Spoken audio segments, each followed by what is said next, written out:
Selamat pagi anak-anakku kelas 7. Bagaimana kabar kalian hari ini anak-anak? Sehat semua? Puji Tuhan, Miss percaya kalian semua tetap dalam keadaan sehat dan tetap bersemangat untuk belajar. Nah, hari ini anak-anak kita akan sama-sama belajar bahasa Indonesia. Apakah kalian sudah menyiapkan buku cetak, buku catatan, dan buku latihan? Oke, kalau sudah, good.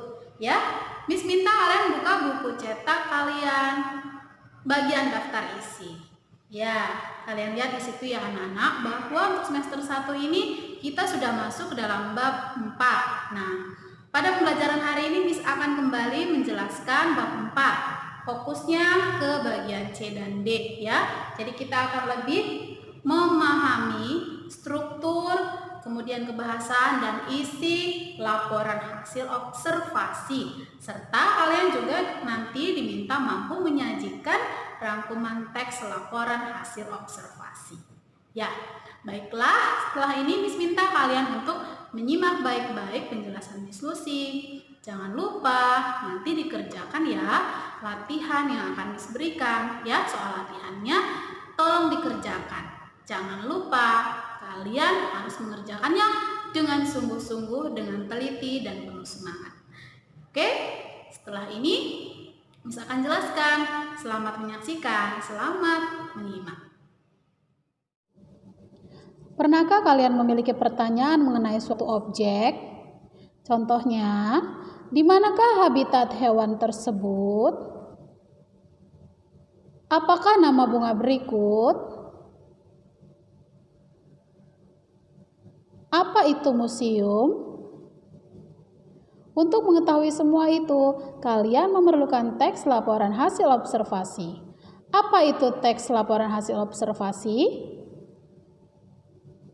Teks laporan hasil observasi adalah teks yang berfungsi untuk memberikan informasi tentang suatu objek secara umum setelah dilakukannya pengamatan dan analisis yang sistematik.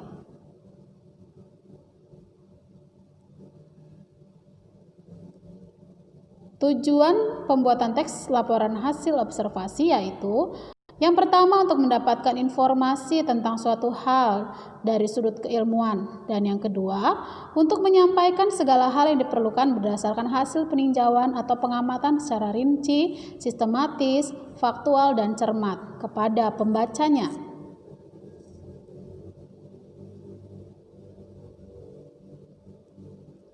Ciri-ciri teks laporan hasil observasi.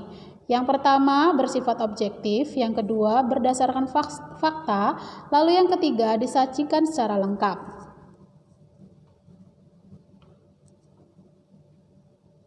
Sifat teks LHO yang pertama bersifat informatif, artinya memberikan informasi yang berguna mengenai objek yang diamati kepada pembaca. Yang kedua bersifat komunikatif, artinya teks tersebut menggunakan bahasa yang seolah-olah membuat kita sedang berkomunikasi dengan teks tersebut. Dan yang ketiga bersifat objektif, artinya teks laporan tersebut harus faktual dan berpatokan pada informasi yang sah tentang apa yang benar-benar terjadi.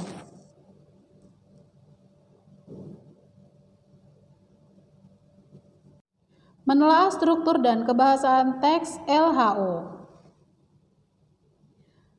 Kalian Miss minta untuk membuka buku cetak halaman 98. Di sana sudah ada struktur teks LHO. Di buku cetak ada 3 bagian ya nak, deskripsi umum, bagian, dan manfaat. Nah kali ini Miss membagikan istilah yang lainnya. Yang pertama, deskripsi umum itu disebut dengan klasifikasi umum atau definisi umum. Sama saja, dia berisi gambaran umum tentang objek yang diamati. Yang kedua, di buku cetak itu istilahnya deskripsi bagian.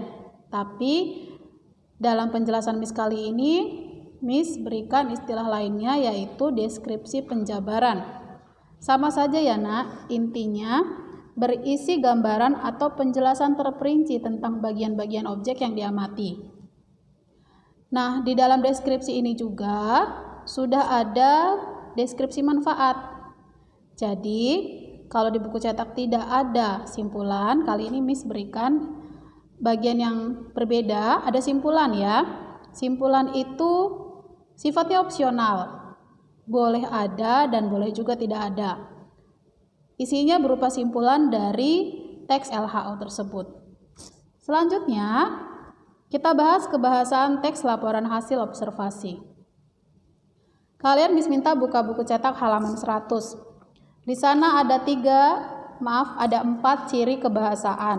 Ada kata baku, kata teknis, kata sifat, dan kalimat definisi. Sedikit berbeda dengan yang ada di buku cetak anak-anak. Kali ini kita bahas satu persatu. Kata baku adalah kata yang penulisannya sesuai dengan Kamus Besar Bahasa Indonesia. Contohnya kata melihat, itu adalah kata bakunya. Sementara bentuk tidak bakunya adalah ngelihat. Yang kedua, kata teknis atau istilah ilmiah ya. Jadi berhubungan dengan informasi yang disampaikan.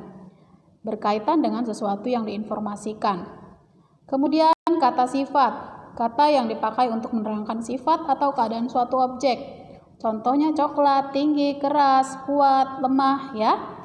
Menggambarkan objek yang akan disampaikan hasil pengamatannya. Kemudian 4 yaitu kalimat definisi. Kalimat yang mengungkapkan makna, keterangan atau ciri umum dari orang, benda, proses atau aktivitas yang diamati dan yang dilaporkan dalam LHO. Kemudian contohnya teratai adalah jenis dari tanaman air. Jadi ada penggunaan kata adalah. Itu ciri-ciri kalimat definisi. Ya, baiklah itu saja yang bisa Miss sampaikan untuk pembelajaran hari ini. Miss minta kalian kerjakan latihan soal dengan baik. Tetap semangat ya. Dan terima kasih.